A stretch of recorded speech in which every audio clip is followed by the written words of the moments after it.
When you think about BioShock Infinite's characters, in BioShock 1, I think the biggest character in the world was actually the world of Rapture. And I think with Infinite, we're continuing that tradition as well, that there's a lot of narrative told in the world, and very much probably on the same scale as there was with BioShock 1.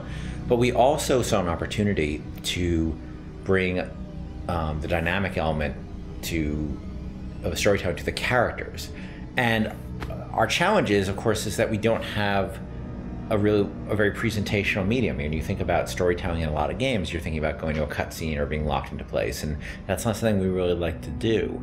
And so we created this character and named, two characters, Booker and Elizabeth. One who's a character you inhabit, and the other one is a character that the AI inhabits. Back there at the shop, what you asked me to do. Let's not discuss it. No, what did that thing do to you? If he were to take me back, that's death, Mr. DeWitt. Or something so like it, I cannot tell the difference. Booker is, I think you're going to see him be multi-dimensional throughout the game. Starts off very, very simple, and if you know history at all, he's a former Pinkerton agent, which those were bad guys. Bad guys feared the Pinkertons. And the fact that he was kicked out of the Pinkerton agency should kind of give you a little bit of insight into what kind of guy he is. He's seen a lot. He's done a lot. He's got a lot to make penance for.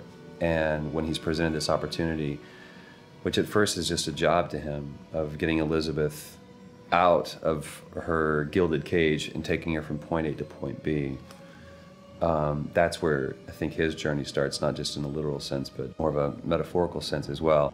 Looks as if some desperate fella called this place home. What does that make us? Liz is interesting because she is really coming of age in this story, and she's figuring out what kind of woman she wants to be, kind of getting out of that little girl thing, which has been, even though she's a little bit older, I think being held captive, I mean, I would assume her whole life, or however long Ken decides, she's been held captive by Songbird. That's kind of halted her growth in terms of defining her independence. So she's figuring that out, and she's very sweet, very compassionate, and also very headstrong, which I like that about her. He's in pain. Not for long. I need you to step back. Wait, there's a tear. See, right here. Elizabeth, it's just an animal. I can control it this time. It is too powerful. You won't be able to stop it. I wasn't asking for permission. In terms of what I look for in a voice actor, I look for somebody who can inhabit the role. And sometimes they'll bring something to the role that I had no idea, and I'll change the role.